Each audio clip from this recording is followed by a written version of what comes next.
கல்வி தொலைக்காட்சியுடன் இணைந்திருக்கும் அனைத்து மாணவர்களுக்கும் வணக்கம். மாணவர்களே, நாங்கள் தரமாறு சித்திரக்கலை பாடத்தினை முழுமையாக படித்து முடித்து விட்டோம்.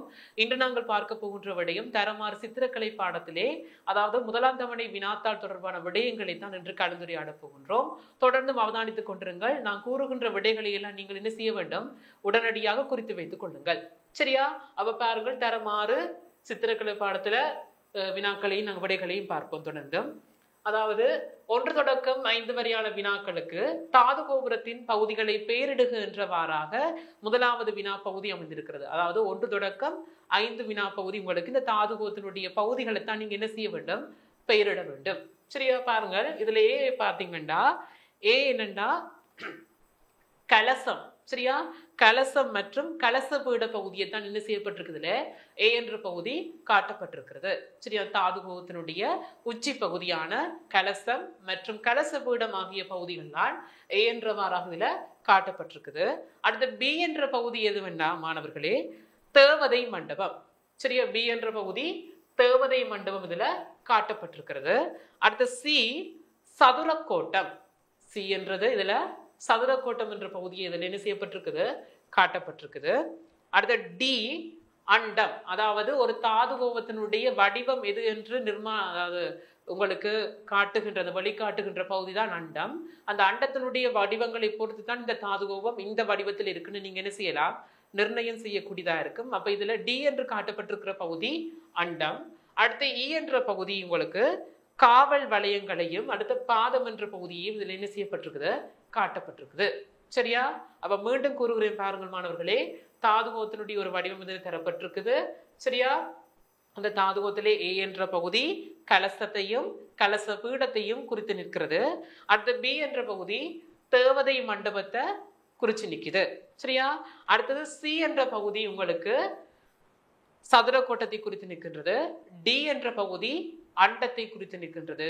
இ என்ற பகுதி உங்களுக்கு காவல் வளையங்களையும் பாதம் என்ற பகுதியை உங்களுக்கு குறிச்சு நிற்குது. சரியா? இதுக்கு மொத்தமாக 10 புள்ளிகள் வழங்கப்படுது உங்களுக்கு. அடுத்து பாருங்க, 6 தொடக்கம் 10 வரையான வினாக்கள். இந்த 6 தொடக்கம் 10 வரையான வினாக்கள் உங்களுக்கு சரியான விடயங்கள் கோடிடுகின்ற பகுதியாக அமைந்திருக்கிறது. சரியா? அப்ப பாருங்க மாணவர்களே, 6வது வினாவை நாங்க பண்டிகைகள் தொடர்பான விடயங்களை கற்றிருக்கின்றோம். அதாவது தைப்பொங்கல், வெசாக், சரியா? அடுத்து ரம்லான், அடுத்து கிறிஸ்தவர்களுடைய நத்தார் பண்டிகை என்றெல்லாம் அனைத்து வகையான பண்டிகைகளையும் நாங்கள் கற்றிருக்கின்றோம். இதில் உங்களுக்கு 6வது வினாவை கேட்கப்பட்டிருக்கின்ற வினா வெசாக் பண்டிகை தொடர்பான வினா கேட்கப்பட்டிருக்கின்றது. அதாவது வெசாக் பண்டிகை எந்த மதத்தவரால் கொண்டாடப்படுது, அதாவது பௌத்தர்களால் கொண்டாடப்படுகின்ற ஒரு பண்டிகை தான் வெசாக் பண்டிகை. அப்ப அந்த வெசாக் பண்டிகை கொண்டாடும் மதத்தினர் யார் என்றுதான் இதில் என்ன செய்யப்பட்டிருக்கிறது, வினா உங்களுக்கு கேட்கப்பட்டிருக்கிறது. சரியா? அதுல உங்களுக்கு 4 விடைகளும் தரப்பட்டிருக்கிறது. சரியா? அதாவது முஸ்லிம்கள், பௌத்தர்கள், இந்துக்கள், கிறிஸ்தவர்கள் என்று விடை தரப்பட்டிருக்குது. அப்ப இதுக்கு மிக பொருத்தமான விடை என்ன, பௌத்தர்கள். சரியா? அப்ப பௌத்தர்களால தான் இந்த வெசாக் பண்டிகை கொண்டாடப்படுது. சரி, அதாவது புத்தருடைய அந்த பரிநிர்வாண நிலை, சரியா, இந்த அவருடைய வரலாற்று சம்பவத்துடன் தொடர்புடைய அந்த நிகழ்வை தான் இது எடுத்துக்காட்டுது இந்த வெசாக் பண்டிகை. இந்த வெசாக் பண்டிகை நேரத்துல பல்வேறுபட்ட தான தர்மங்கள் மேற்கொள்ளப்படுது, தன்சல் போன்றவை கொடுக்கப்படுது. அதை விட வெசாக் கூடுகளால அந்த அலங்காரங்கள் மேற்கொள்ளப்படுது. சரியா? இவ்வாறுதான் இந்த வெசாக் பண்டிகை கொண்டாடப்படுது. சரியா? அப்ப 6வது வினாக்கு விடை என்ன, பௌத்தர்கள். அடுத்த 7வது வினாவை பாருங்கள். பின்வரும் வர்ணங்களில் பொது வர்ணங்கள். சரியா? அதாவது நாங்க வர்ணங்களையும் கற்றுவிட்டோம். சரி, அந்த வர்ணங்கள் என்ற பகுதியில தான் என்ன, முதல் வர்ணம், துணை வர்ணம், குளிர் வர்ணம், வெப்ப வர்ணம், சரியா, அதை விட பொது வர்ணம் என்றெல்லாம் இருக்குது. சரியா? அதுல ஒன்றுதான் இந்த வினாவா கேட்கப்பட்டிருக்குது, பின்வரும் வர்ணங்களில் பொது வர்ணமாக அமைவது. சரி, அதுக்கான விடை 4 தரப்பட்டிருக்குது பாருங்கள். ஒரு கூட்ட தொகுதியாக சிவப்பு மஞ்சள் முதலாவது விடையாக தரப்பட்டிருக்குது. அடுத்த வெள்ளை நீலம் 2வது விடையாக தரப்பட்டிருக்குது. அடுத்து வெள்ளை கருப்பு 3வது விடையாக தரப்பட்டிருக்கிறது. அடுத்து வெள்ளை பச்சை என்று 4வது விடையாக தரப்பட்டிருக்குது. அப்ப நாங்க பொதுவாக அனைத்து விடயங்களையும் பொதுவாக நாங்க பயன்படுத்துற வர்ணம் என்றா நீங்க இதை சொல்லுவீங்க, வெள்ளையும் கருப்பு. அப்ப இதுக்கு மிக பொருத்தமான விடை என்ன, வெள்ளை கருப்பு. சரியா? அப்ப அடிப்படை வர்ணம், துணை வர்ணம் எல்லாம் கற்றிருக்கின்றோம். அதை தவிர்த்து குளிர் வர்ணம், வெப்பை வர்ணம் கற்றிருக்கின்றோம். அதிலே உள்ளடங்காத பொதுவான வர்ணங்கள்லாம் இது கருப்பு, வெள்ளை. அப்ப இதுக்கு மிக பொருத்தமான விடை கருப்பும் வெள்ளை. மூன்றாவது விடை. அடுத்து 8வது வினாவை பாருங்கள். கொலா சித்திரம் எனப்படுவது. சரியா?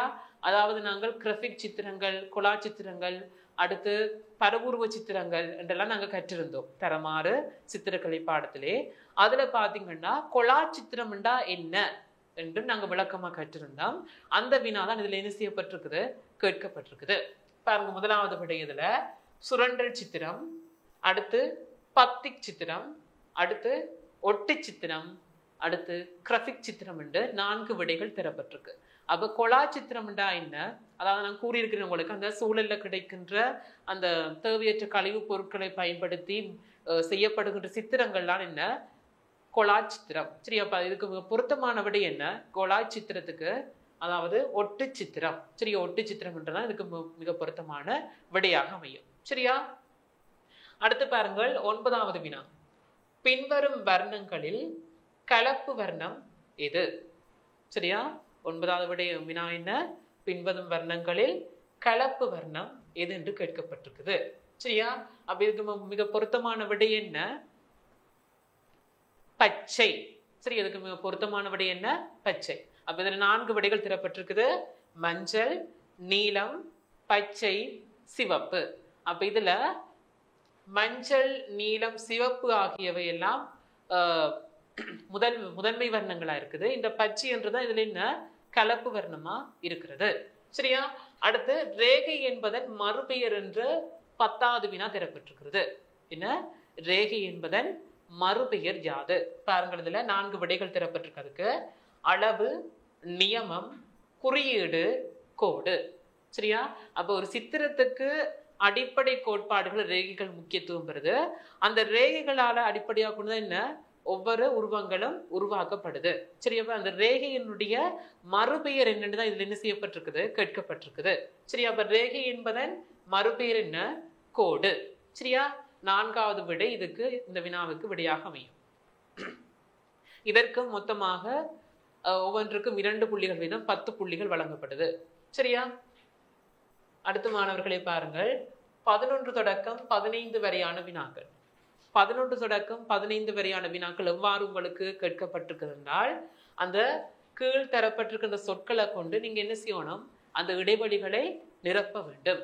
சரியா? அப்ப 11 தொடக்கம் 15 வரையான வினாக்களுக்கு கீழ்வரும் சொற்களை கொண்டு இடைவெளிகளை நிரப்புகின்ற இருக்கிறது. சரி, நாங்க தொடர்ந்து பார்க்கலாம். அதாவது 11வது வினாவை பாருங்கள். நீலம் மற்றும் சிவப்பு வர்ணத்தை சமமாக கலப்பதன் மூலம் டேஷ் நிறத்தை பெறலாம். சரியா? நீலத்தையும் சிவப்பையும், அதாவது நீல வர்ணத்தையும் சிவப்பையும் நீங்க சமமா கலந்தீங்கன்னு, 2 வர்ணத்தையும் சமமா கலக்கிறதால எந்த வர்ணத்தை பெற்றுக்கொள்ளலாம்? சரியா? இதற்கான விடை உங்களுக்கு மேலே தரப்பட்டிருக்கு. அது மிகச் சரியான விடை என்ன மாணவர்களே? அதாவது ஊதா. ஊதா வர்ணம் தான் இதற்கு மிக பொருத்தமான விடையாக அமையும். அப்ப நீலத்தையும் சிவப்பையும் சேர்த்தா என்ன வர்ணம் பெறும்? கலந்தா ஊதா. சரியா? அடுத்து 12வது வினாவை பாருங்கள். நத்தார் பண்டிகையை கொண்டாடும் மக்கள் டேஸ் ஆவர். நத்தார் பண்டிகையை, அதாவது நத்தார் பண்டிகை யார் பொதுவாக கொண்டாடுறது? கிறிஸ்தவர்கள். சரியா? அப்ப நத்தார் பண்டிகை கொண்டாடுற மக்கள் யார்? கிறிஸ்தவர்கள். அப்ப இதுக்கு மிக பொருத்தமான விடை என்ன? கிறிஸ்தவர்கள். அந்த விடையும் அங்கே உங்களுக்கு வெற்று அந்த கூட்டுல தரப்பட்டிருக்குது. சரியா? அடுத்து 13வது வினாவை பாருங்கள். தாது கோபத்தின் பிரதான பகுதிகளை டேஸ் வகைப்படுத்தலாம். சரியா? தாது கோபத்தின் பிரதான பகுதிகளை டேஸ் வகைப்படுத்தலாம். அதாவது எத்தனை வகைப்படுத்தலாம் என்றுதான் இதுல கேட்கப்பட்டிருக்குது. அந்த இடைவெளியில மிக பொருத்தமான விடை என்ன? 3. அப்ப தாது கோபத்தின் பிரதான பகுதிகளை என்னென்று வகைப்படுத்தலாம்? 3 வகைப்படுத்தலாம். சரியா? அடுத்து 14வது வினாவை பாருங்கள். சிற்பம் செய்ய இலகுவான ஊடகம் டேஸ் ஆகும். சரி, அப்ப சிற்பத்தை செய்யறதுக்கு பல்வேறுபட்ட ஊடகங்கள் என்ன செய்யப்படுது? உலோகங்களா இருந்தாலும் சரி, மரமாக இருந்தாலும் சரி. சரியா? அடுத்து கற்களாக இருந்தாலும் சரி, இவ்வாறாக பல்வேறுபட்ட ஊடகங்கள் சிற்பங்களை உருவாக்குறதுக்கு பிரயோகிக்கப்படுது. அதுல மிக பொருத்தமான ஊடகம் எதுன்றுதான் இதுல என்ன செய்யப்பட்டிருக்குங்கள வினா கேட்கப்பட்டிருக்குது. அப்ப சிற்பம் செய்ய இலகுவான ஊடகம் டேஸ் ஆகும், களிமண். சரியா, களிமண்ணை பிரயோகித்து தான் நாங்கள் என்ன செய்யலாம், இலகுவாக சிற்பம் செய்யலாம். சரியா, அதாலதான் எங்களால இலகுவா அந்த இலகுபடுத்தி ஒரு வடிவமைக்க கூடியதாக இருக்கு. சரியா, அடுத்த வினாவை பாருங்கள். 15வது வினா. கிட்ட உள்ள பொருள் பெரிதாகவும் தூர உள்ள பொருள் சிறிதாகவும் தோன்றுவது டேஸ் எனப்படும். அப்ப நாங்க இந்த பகுதியும் பார்த்துட்டோம். சரி, அந்த இருபரிமாணம் முப்பரிமாணம் தூர தரிசனம் எல்லாம் கற்றெடுக்கின்றோம். அதுல ஒன்றுதான் நாங்க என்ன கற்றோம், தூர தரிசனம். அப்ப கிட்ட உள்ள பொருள் பெரிதாகவும் தூர உள்ள பொருள் சிறிதாகவும் தோன்றுகின்ற அந்த முறைதான் என்ன, தூர தரிசனம் எனப்படும். சரியா, அப்ப இந்த பகுதி நாங்க மீண்டும் மீட்டு பார்ப்போம் அந்த வினாக்களுடைய விடைகளை. அதாவது நீலம் மற்றும் சிவப்பு வர்ணத்தை சமமாக கலக்கிறதால் எந்த வர்ணம் தோன்றுது, ஊதா வர்ணம் தோன்றுகிறது. அதே போல நத்தார் பண்டிகையை கொண்டாடும் மக்கள் யார், கிறிஸ்தவர்கள். நத்தார் பண்டிகையை கொண்டாடுற மக்கள் யார், கிறிஸ்தவர்கள். தாது கோபத்தின் பிரதான பகுதிகள் எத்தனை வகைப்படுத்தலாம், 3 வகைப்படுத்தலாம். சரியா, அடுத்து சிற்பம் செய்ய இலகுவான ஊடகம் களிமண். சரியா, சிற்பம் செய்யற இலகுவான ஊடகம் எது, களிமண். கிட்ட உள்ள பொருள் பெரிதாகவும் தூர உள்ள பொருள் சிறிதாகவும் தோன்றுவது தூர தரிசனம் எனப்படும். சரியா, சரி, இதுக்கும் 1க்கு 2 புள்ளிகள் வீதம் 10 புள்ளிகள் வழங்கப்படுது. அடுத்து பாருங்கள், 16 தொடக்கம் 20 வரையான வினாக்கள். சரியா, அதாவது 16 தொடக்கம் 20 வரையான வினாக்கள் உங்களுக்கு எவ்வாறு கேட்கப்பட்டிருக்கிறது என்றால், சரியாயின் சரியெனவும் பிழையாயின் பிழை எனவும் அடையாளமிடுக என்று கேட்கப்பட்டிருக்குது. இதுல அடையாளமிட சொல்லிதான் சொல்லப்பட்டிருக்குது, சரியா பிழையான்னு உங்களையும் எழுத சொல்லவில்லை. அப்ப இந்த அறிவுறுத்தலை எல்லாம் பார்த்து நீங்க சரியான சீவனம் வினாக்களுக்கு விடையளிக்க வேண்டும். இல்லை என்றால் வீணாக நீங்கள் புள்ளிகளை இழக்க நேரிடும். சரியா, அப்ப 16 தொடக்கம் 20 வரையான வினாக்களுக்கு சரியாயின் சரியெனவும் பிழையாயின் பிழையெனவும் அடையாளமிடுக என்று சொல்லப்பட்டிருக்குது. சரியா, அப்ப இதுல பாருங்கள் 16வது வினாவை, இந்து கோவில் வழிபாட்டை கொண்ட மதத்தினர் தமிழ் மக்கள் ஆவர். சரியா, அதாவது இந்து கோயில், சரியா, அந்த இந்துக்களாக அதிகமாக இருக்கிறவர்கள் தமிழ் மக்கள் ஆவர் என்று கேட்கப்பட்டிருக்கு. அந்த இந்து கோயிலை வழிபடுறார்கள் தமிழ் மக்களா என்று கேட்கப்பட்டிருக்குது. அது சரியா பிள்ளையா, சரி. சரியா, மிகச் சரியான விடை. அப்ப சரி என்று நீங்கள் போட வேண்டும். சரியா, அப்ப அடுத்தது 17வது பாருங்கள். 17வது வினாவை, தாது கோபங்களை அண்டத்தின் வடிவத்திற்கு ஏற்ப 6 வகைப்படுத்தலாம். சரியா, தாதுகோங்களை அண்டத்தின் வகைக்கேற்ப 6 வகைப்படுத்தலாம். உங்களுக்கு நான் ஏற்கனவே சொல்லியிருக்கிறேன் என்னென்ன வகை, அது மணி வடிவம், நெற்குவியல் வடிவம், அடுத்தது பானை வடிவம், நீர்க்குமிழ் வடிவம், தாமரை வடிவம், நெல்லிக்கனி வடிவம் என்று நாங்கள் படிச்சிருக்கிறோம். அதுல உங்களுக்கு தாமரை வடிவமும் மற்றது நெல்லிக்கனி வடிவம் சார்ந்த அந்த தாதுகோவங்கள் எங்களுடைய நாட்டிலே இல்லை என்று உங்களுக்கு சொல்லியிருக்கிறேன். சரியா, அப்ப இதுல பாத்தீங்கன்னா தாதுகோவங்களை அண்டத்தின் வடிவத்துக்கு ஏற்ப 6 வகைப்படுத்தலாம். அப்ப இது மிகவும் என்ன சரியான விடை. அப்ப நீங்க என்ன செய்யலாம், சரி என்று போடலாம். சரியா, அடுத்து 18வது வினாவை பாருங்கள். ஊதா மற்றும் பச்சை வர்ணங்கள் துணை வர்ணங்களில் அடங்கும். சரியா, ஊதா மற்றும் பச்சை வர்ணங்கள் துணை வர்ணங்களில் அடங்கும் என்பது சரியா பிழையா என்று கேட்கப்பட்டிருக்கிறது. சரியா, அப்ப இதுக்கு மிக பொருத்தமான சரியா, சரி. சரியா, அப்ப ஊதா மற்றும் பச்சை வர்ணங்கள் என்ன, துணை வர்ணங்கள்ல அடங்கும். அடுத்து 19வது வினாவை பாருங்கள். தைப்பொங்கல் பௌத்தர்களின் விசேட தினங்களில் ஒன்றாகும். சரியா, தைப்பொங்கல் பௌத்தர்களின் விசேட தினங்கள் ஒன்றாகும் என்று கேட்கப்பட்டிருக்கு. அப்ப தைப்பொங்கல் பண்டிகையை கொண்டாடுறது யார், இந்துக்கள். சரியா, அப்ப இந்துக்களுடைய விசேட பண்டிகை தான் தைப்பொங்கல். அப்ப இதுல என்ன கேட்கப்பட்டிருக்குது, தைப்பொங்கல் பௌத்தர்களுடைய விசேட பண்டிகை என்று கேட்கப்பட்டிருக்கு. இது சரியா பிழையா, பிழையான விடை. அப்ப பிழை என்று நீங்க என்ன செய்ய வேண்டும், அதுல அடையாளமிட வேண்டும்.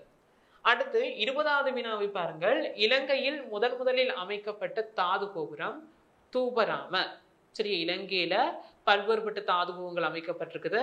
அதுவும் பல்வேறுபட்ட வடிவங்கள்ல அமைக்கப்பட்டிருக்கு. அதாவது 6 வடிவங்கள் இருக்கு. அதுல 2 இனிய வடிவங்களை தவிர மற்ற வடிவங்களை தாதுகோபங்கள் அமைக்கப்பட்டிருக்குன்னு சொன்னேன். அதுல முதலாக அமைக்கப்பட்ட தாதுகோபம் தூபராம தாதுகோபம். சரி, இலங்கையில முதலாக அமைக்கப்பட்ட தாதுகோபம் இது தூபராம தாதுகோபம்.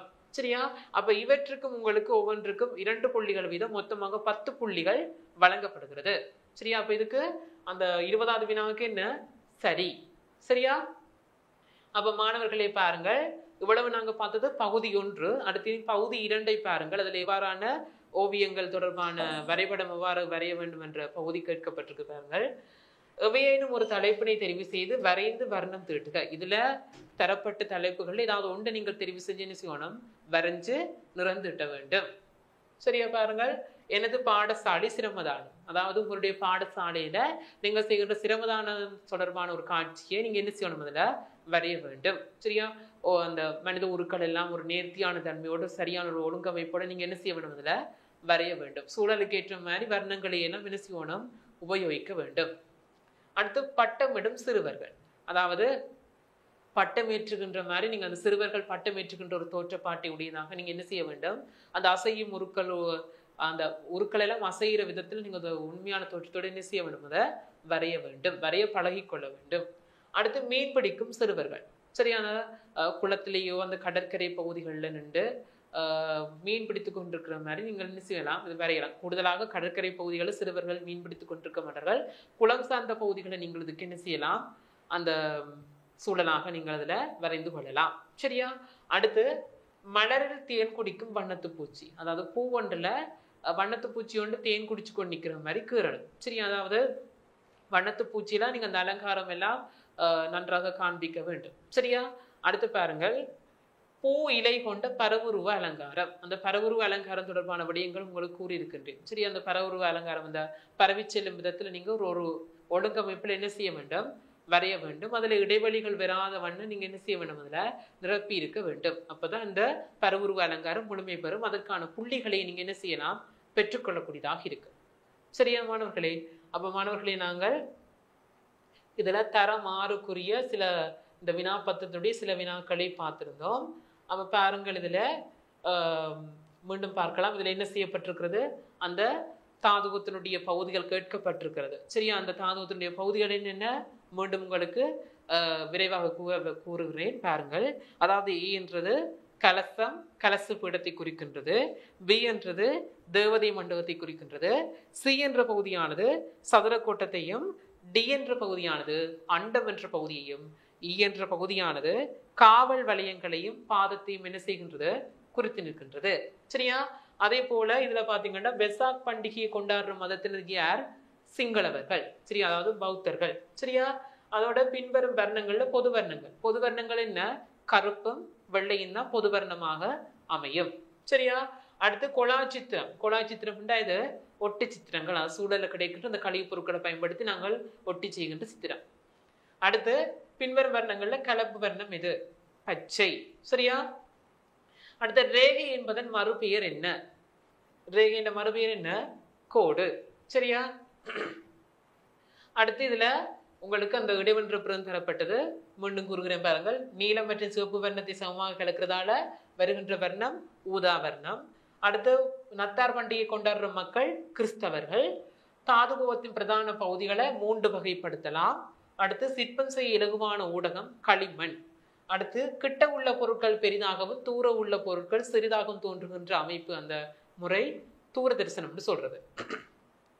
அடுத்து இதுல சரியாயும் சரியனவும் பிழையாயும் பிழையனவும் அடையாளம் என்று கேட்கப்பட்டது. அதாவது இந்து கோயில் வழிபாட்டை கொண்ட மதத்தின தமிழ் மக்கள் சரி. அடுத்து தாதுகோபங்களை அண்டத்தின் வடிவத்துக்கு ஏற்ப 6 வகைப்படுத்தலாம். சரி.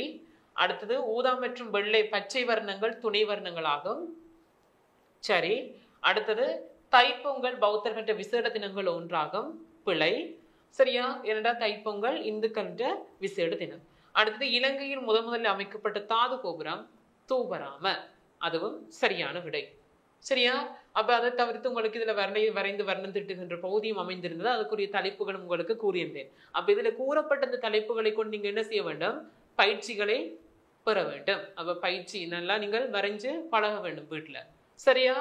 அப்ப மாணவர்களே, நாங்கள் தொடர்ந்தும் இன்னொரு வினாபத்திரத்தை நாங்கள் தொடர்ந்தும் பார்க்கலாம். தரம் 6 முதலாம் தவணை வினாபத்திரம் உண்டு, இன்னொன்று பார்க்கலாம். சரி மாணவர்களே, நாங்கள் அடுத்த வினாபத்திரத்தை பார்க்கலாம். சரியா? பாருங்கள், இதுல பகுதி 1 எல்லா வினாக்களுக்கும் விடை எழுதுகின்றவாறாக இருக்கிறது. சரியா, நாங்க முதல் பார்த்த வினா பத்திரத்துல இருந்த மாதிரியே இதுலயும் என்ன அதே வினா வேற வந்திருக்கிறது. சரியா, பாருங்கள் இந்த தாதுகோத்தை போட்டு அதனுடைய பகுதிகள் இதிலே குறிக்குமாறு உங்களுக்கு கூறப்பட்டிருக்குது. ஆனா இதுலயே அந்த ஆங்கில எழுத்துக்கள்லாம் என்ன செஞ்சிருக்குது, மாற்றம் அடைந்திருக்கிறது. சரியா, பார்க்கலாம். 1 தொடக்கம் 5 வரையான வினாக்களுக்கு கீழே தரப்பட்ட படத்தினை அவதானித்து A, B, C, D, E ஆகிய பகுதிக்குரிய சரியான விடையினை எழுதுகின்றவாறாக உங்களுக்கு வினா கேட்கப்பட்டிருக்கிறது. அப்ப நீங்க அதுல தரப்பட்டிருக்க அந்த படத்துக்கு அந்த ABCDE எது பொருத்தம் என்று நீங்க அதனுடைய பேரை நீங்க என்ன செய்யணும், இதுல குறிப்பிட வேண்டும். அந்த பகுதி என்னன்னு நீங்க அதுல என்ன செய்யணும், கோடுல எழுத வேண்டும். சரியா, அப்ப பாருங்க இதுல ஏ என்ற பகுதி இதுல எதுண்டா உங்களுக்கு மாணவர்களே, தேவதை மண்டபத்தை என்ன செய்யறதுல ஏ என்ற பகுதி இதுல காட்டுது. சரி, எது காட்டுது, தேவதை மண்டபம். சரியா, அடுத்து பாருங்க மாணவர்களே, உங்களுக்கு பி என்றது இதுல எதுண்டா உங்களுக்கு சதுரக்கோட்டை பகுதி உங்களுக்கு என்ன செய்யப்படுதுல பி என்ற பகுதி காட்டுகின்றது. சரியா, பி என்றது என்ன, சதுரக்கோட்டை பகுதி. அடுத்து சியை பாருங்க, சி என்றது அண்டம்.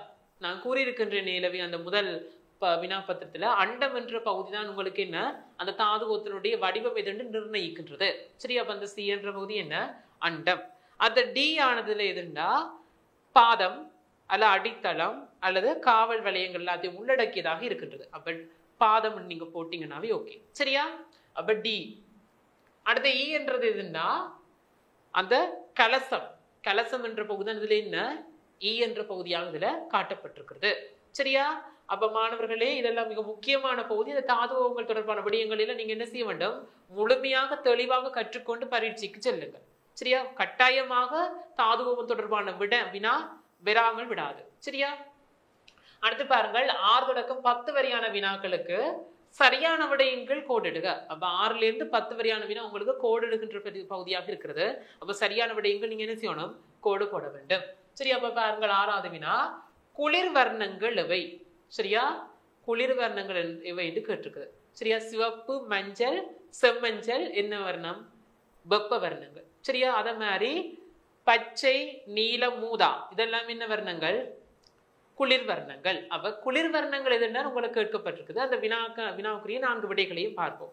அதாவது சிவப்பு, மஞ்சள் இது குளிர் வர்ணமா, வெப்ப வர்ணம். நீலம், பச்சை இதுதான் குளிர் வர்ணம். சரி, மிகுதியையும் பார்த்துட்டு வருவோம். செம்மஞ்சள், கருப்பு இது என்ன, வெப்ப வர்ணமும் பொது வர்ணத்தின் சேர்க்கையாகவும் இதுல இருக்குது. அடுத்து வெள்ளை, நீலம். வெள்ளை என்றது பொது வர்ணம், நீலம் என்றது குளிர் வர்ணம். அப்ப இதுல கேட்கப்பட்ட வினா என்ன, குளிர் வர்ணம் எதுனா கேட்டிருக்குது. பின்வருவற்றுள் குளிர் வர்ணம் எது, எது நீலம், பச்சை. அப்ப இந்த வினாவுக்கு 6வது வினாவுக்கான சரியான விடை என்ன, 2வது விடை. சரியா, அப்ப குளிர் வர்ணம் என்ன, நீலம், பச்சை, ஊதா. சரியா, சரி. அடுத்த 7வது வினா பாருங்கள், தெய்வீக அலங்காரங்கள் எவை. சரியா, என்ன வினா கேட்கப்பட்டிருக்குது, தெய்வீக அலங்காரங்கள். பல்வேறுபட்ட அலங்கார உருவங்கள் இருக்குது. என மரபு ரீதியான அலங்கார உருக்கள், என தாவர அலங்கார உருக்கள், விலங்குருக்கள் என இவ்வாறான பல்வேறுபட்ட அலங்கார உருக்கள் இருக்கு. அதுல ஒன்றுதான் தெய்வீக அலங்கார உருக்களும் இருக்குது. அப்ப இந்த தெய்வீக அலங்கார உரு எதுன்றுதான் இதுல கேட்கப்பட்டிருக்குது. அப்ப அதனுடைய விடைகளை பார்த்து மிகச்சரியான விடையும் பார்ப்போம். சரி, அப்ப தெய்வீக அலங்கார உருக்கள் எவை, அலங்காரங்கள் எவை, அரும்பு, சீப்புரு 1வது விடை தரப்பட்டிருக்குது. சரியா, அரும்பும் சீப்புருவும் என்ன, கற்பனை அலங்கார உருக்கள். சரியா, அதே மாதிரி பூ, இலை 2வது விட தரப்பட்டிருக்கு. பூ, இலை என்றது தாவர அலங்கார உருக்கள். சரி, அதுவும் என்ன தாவர அலங்கார உருக்களுக்கு வரும். அடுத்தது 3வது பாருங்கள், நீரலை, கவடி. நீரலை, கவடி இதுவும் என்ன கற்பனை ரீதியான அலங்கார உருக்கள், நீரலையும் கவடி.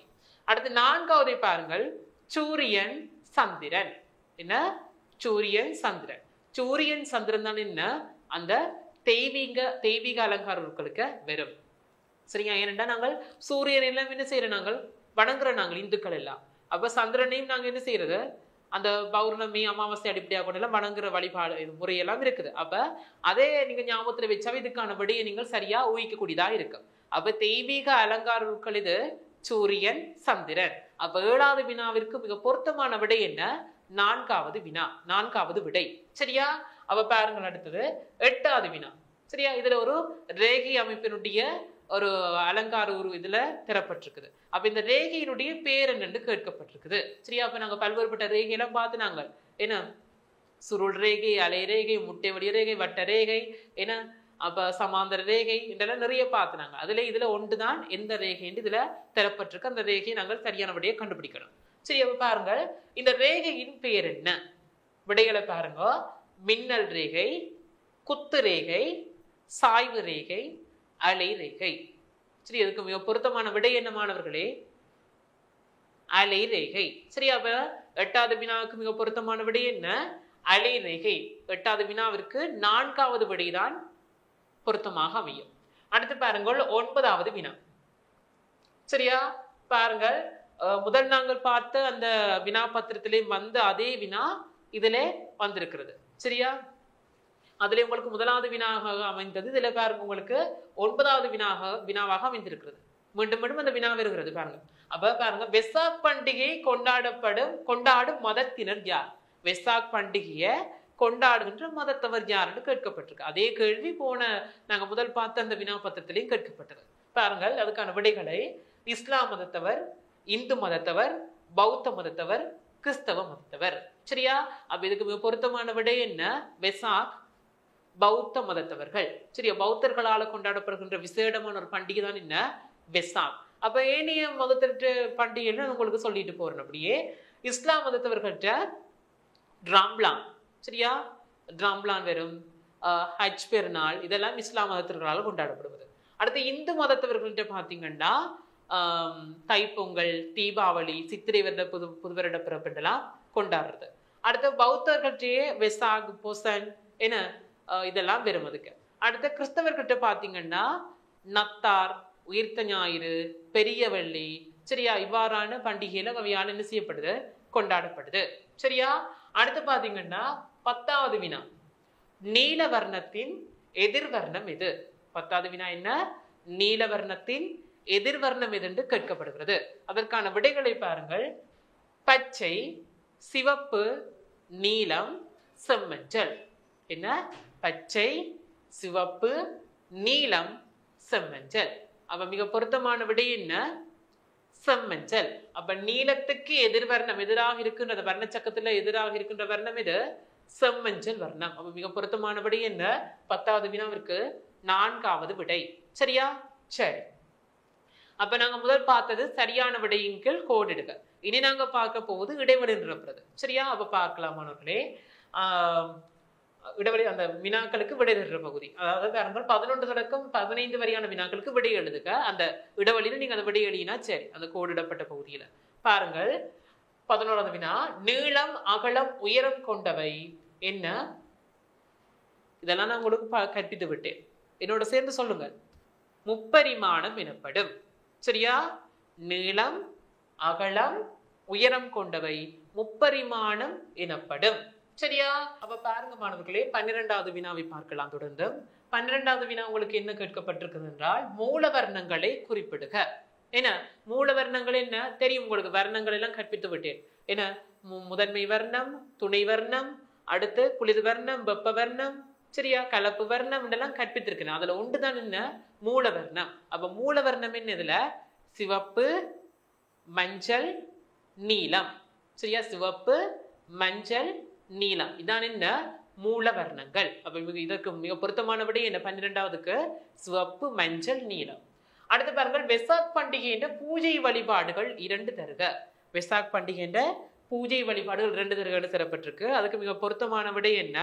அதாவது வெசாக் பண்டிகையின் போது அந்த சில பூஜை வழிபாடுகள் மேற்கொள்ளப்படும். அந்த பூஜை வழிபாடு என்னண்டா சீலங்காத்தல், அடுத்த போதி பூஜை நடத்துதல். சரி, அதாவது போதி மரம், அதாவது அரச மரத்துக்கு பூஜை நடத்துறதும் அடுத்த விசேட பூஜை நடத்தப்படும். அதை விட சீலங்காத்தல் என்ற இதுவும் இருக்குது, ஒரு விசேடமான பூஜை வழிபாடு. அப்ப மிக பொருத்தமான விடை என்ன? சீலங்காத்தல், போதி பூஜை நடத்துதல். சரியா? அடுத்த 14வது வினாவை பாருங்கள். தாது கோபுரத்தின் வடிவங்கள் எத்தனை? இதுவும் நாங்கள் பார்த்திருந்தோம் அந்த முதல் வினா பத்திரத்திலே. எத்தனை வடிவங்கள்? 6 வடிவங்கள் இருக்குது. ஆனா தாதுவத்தின் பிரதான பகுதிகளை எத்தனை வகைப்படுத்தலாம்? நாங்கள் 3 பிரதான பகுதிகளா வகைப்படுத்தலாம். அதையும் இதை நீங்க என்ன செய்யக்கூடாது? மாறுபாடாக யோசிக்க கூடாது. அப்ப தாதுவத்தின் வடிவங்கள் எத்தனை? 6 வடிவங்கள் இருக்குது. சரியா? என்னென்ன? மணி வடிவம், தானிய குயில் வடிவம், நீர்க்குமிழ் வடிவம், பானை வடிவம், நெல்லிக்கனி வடிவம், தாமரை வடிவம். இவ்வாறாக 6 வடிவங்கள் இருக்குது. சரியா? அடுத்து பாருங்கள் 15வது வினா. உயிரற்ற அலங்காரங்கள் 2 தருக. அதாவது உயிரற்ற அலங்காரங்கள் இப்ப விலங்குருக்கள் எல்லாம் அங்க அதுல இருக்குது. அப்ப அதெல்லாம் உயிருள்ள அலங்காரங்களா அடங்கும். அப்ப உயிரற்ற அலங்காரங்கள் இதுல நீங்க கூடுதலா அந்த கல்விந்து, குந்திரிக்கன் என்ற விடயங்களை நீங்க இதுல விடையா கொடுக்கலாம். இப்ப விடை தெரியாத மாணவர்கள் இதுக்கு ஒரு உத்தி முறையும் இருக்குது. அதையும் நான் கூட சொல்லிட்டு போறேன். அதாவது இந்த வினா உயிரற்ற அலங்காரங்கள்ன்ற அது தெரிஞ்சிருந்தா உங்களுக்கு நீங்க இதுக்கான விடையை இதில் கொடுக்கக்கூடியதா இருக்கும். பாருங்க, இதுலயும் ஒரு வினா வந்திருக்கு. அந்த உயிரற்ற அலங்காரங்கள் தொடர்பான விடையை இதுல வந்திருக்குது. அப்ப மாணவர்களே, அதாவது இதுல பாத்தீங்கன்னா அந்த உயிரற்ற அலங்கார உருக்கள் இதுக்கு அந்த வினாவுக்கு நீங்கள் இதுல இருந்த ஒரு பகுதியை கூட நீங்க விடையாக கொடுக்கலாம். பாருங்க, இதுல அதாவது 7வது வினாவை பாருங்க. அந்த தெய்வீக அலங்காரங்களை வேணும் நாங்க படிச்சிருந்தோம். அதுல சூரியன் சந்திரன் பகுதி இருக்குது. அதை தெய்வீக அலங்காரங்கள் பார்த்தோம். அதை தவிர்த்து பூயிலை அலங்காரம் ஒரு என்ன உயிரற்ற ஒரு தாவர அலங்காரத்துக்கு வரும். சரியா? அடுத்தது அரும்பு சீப்புரு. இந்த அரும்பு சீப்புரு என்ற அலங்கார வடிவங்கள்லாம் இந்த உயிரற்ற அலங்காரம் இருக்க மிகவும் பொருத்தமாக இருக்கு. அடுத்தது நீரலை, கவடி. அப்ப இதுல ஏதாவது ஒண்ணு நீங்க என்ன செய்யலாம்? 2 விடையாக கொடுக்கக்கூடியதா இருக்கும். அப்ப இவ்வாறான உங்களுக்கு விடை தெரியாத சந்தர்ப்பங்கள் இந்த விடயங்களையும் வைத்து நீங்க என்ன செய்யலாம்? விடையளிக்கக்கூடியதாக இருக்கு. சரியா? அப்ப மாணவர்களே, அப்ப பாத்தீங்கன்னா உயிரற்ற அலங்கார உருவங்கள் 2 நான் சொல்லிட்டேன் உங்களுக்கு. சரியா? அப்ப இதுக்கு மொத்தம் உங்களுக்கு 30 புள்ளிகள் வழங்கப்படுது அனைத்துக்கும் சேர்த்து. அடுத்து பாத்தீங்கன்னா பகுதி 2 ஏதோ ஒரு வினாவை தெரிவு செஞ்சு வரைய சொல்லி இருக்குது. பாருங்க, எங்கள் பாடசாலை தோட்டம். உங்களுடைய பாடசாலை இருக்கிற தோட்டம் வந்து நீங்க என்ன அதை வச்சு ஒரு ஓவியமாக வரையலாம். சரியா? அடுத்து காலை காட்சி. அந்த காலை காட்சி அந்த காலை நேரங்கள் எவ்வாறான தோற்றப்பாடுகள் நிகழும். ஏன்னா சூரியன் உதிக்கிறது, வேலைக்கு போறது, ஏன்னா தொழிலாளர்கள் வேலைக்கு போறது, பாடசாலைக்கு மாணவர்கள் செல்கிறது, பறவைகள் பறக்கிறது, என்ன இவ்வாறான விடயங்கள்லாம் உங்களுக்கு அதுல உட்புகுத்தி அந்த ஓவியத்தை வரையலாம். சரியா? அடுத்தது மேசை விரிப்பு அலங்காரம். மேசை விரிப்பு அலங்காரம் என்ன? அந்த பரவுரு அலங்காரம் போட்டதாக நீங்க என்ன செய்யலாம்? வரையலாம். சரியா? அடுத்து பூச்சாடி ஒன்றை வரைஞ்சு நீங்க அந்த ஒரு தளத்துல இருக்கிற மாதிரி வைக்கப்பட்ட மாதிரி பூச்சாடி என்ன செய்யலாம்? வரையலாம். சரியா? இவ்வாறாக நீங்க இதுல ஏதாவது ஒன்று தான் என்ன செய்யலாம்? தெரிவு செய்யக்கூடியதா இருக்கும். அப்ப இதை நீங்கள் இந்த எல்லாத்தையும் என்ன செய்யணும்? பயிற்சி எடுத்துக்கொள்ள வேண்டும். சரியா? அப்ப மாணவர்களை நாங்கள் இன்று தரமாறு 1ஆம் தவணை பரீட்சைக்கான சில வினாபத்திரங்களை நாங்கள் பார்த்திருந்தோம் சித்திரக்கலை பாடத்திலே. தொடர்ந்து இது போன்ற விடயங்களை நீங்கள் அறிந்து கொள்வதற்காக கல்வி தொலைக்காட்சியோடு இணைந்திருங்கள். நன்றி. கல்வி டிவியில் புத்தம்புது நிகழ்ச்சிகளை உடனுக்குடன் பார்த்து மகிழ எமது Facebook மற்றும் YouTube பக்கத்தை லைக் செய்யுங்கள்.